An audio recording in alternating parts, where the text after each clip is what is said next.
more MAGA luminaries appearing in the Epstein files to the degree that we have them. I don't think this made enough attention. Steve Bannon, all these guys they were on the flights. Elon Musk was supposed to go to the island just before the criminal stuff really heated up.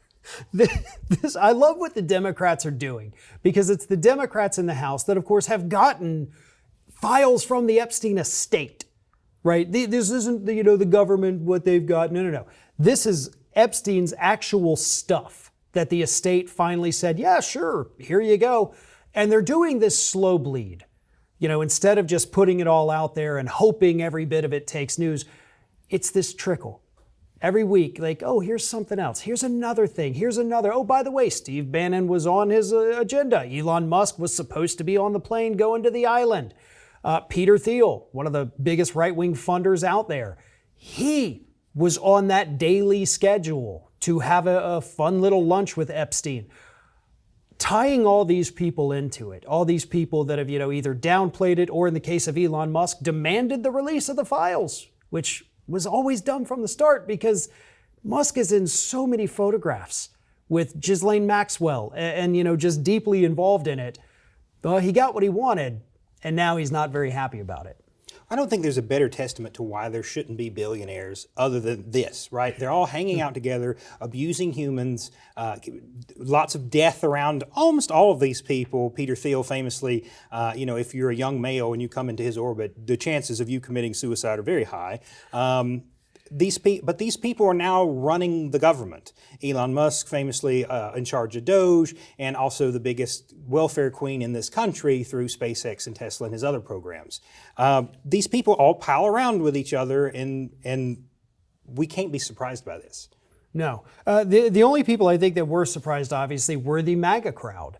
And so they don't quite believe it. Some of them do, some of them don't. But look, these are the files. This is what's in there. This is what Donald Trump baited you into demanding the release of.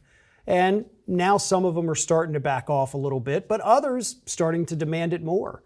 We do have the 4 Republicans in the House, Massey, Green, Boebert, and Mace, that are siding with the Democrats to force the discharge petition to bring it to a full vote to release all the files. So as long as we keep that small little coalition, which gives us exactly the number of votes needed, we might get the full release of this, and then some. But if any of them cracks, then Trump's going to be able to continue hiding this. And I think at this point, anybody on the right that thinks that Donald Trump is not orchestrating this cover-up is kidding themselves. There are too many right-wing names in there. And sure, there's left-wing names too. Great. We want to know those people too. We want to shun them. We want accountability for everybody, regardless of political affiliation. But the way this is looking, it's so much worse for Republicans than it is for Democrats. Well, interestingly, Green has come out and said she's getting immense pressure from the White House, screaming at her, threatening her. And then most recently, she's come out and said, I am not suicidal. If I die, you should look at our government. It's just crazy times. I mean, this is Marjorie Taylor Greene, darling of the right, was President Trump's friend. Now it's questionable whether or not. And it's all over Epstein. And of course, the House seems to be slow walking, swearing in a new Democratic representative because that gives them the votes that are necessary to force this discharge petition. Now, to be clear, the fate of such a petition in the Senate is dubious. Yeah. But it should at least get through the House. But the Trump administration is putting immense pressure on each of these people, crazy amounts of pressure, to the point that they're coming out on social media saying, I am not suicidal if I die. Yeah, it's reached this fever pitch, and it's kind of good that it did, because it did die off for a couple weeks. Obviously, things happened in this country that changed a lot of things, changed a lot of people's ways of thinking.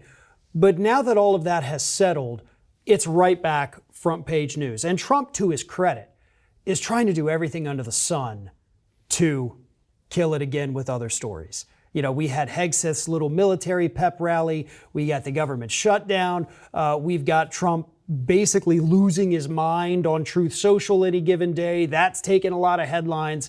So whatever he has to do, even if he has to look like he has full-blown dementia, he'll do it to avoid these Epstein files being the front page news again. But it's not working that well.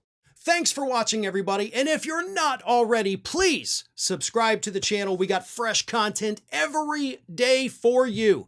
And if you want to follow us across social media, make sure you check out all of the social links that we have posted in the description of this video.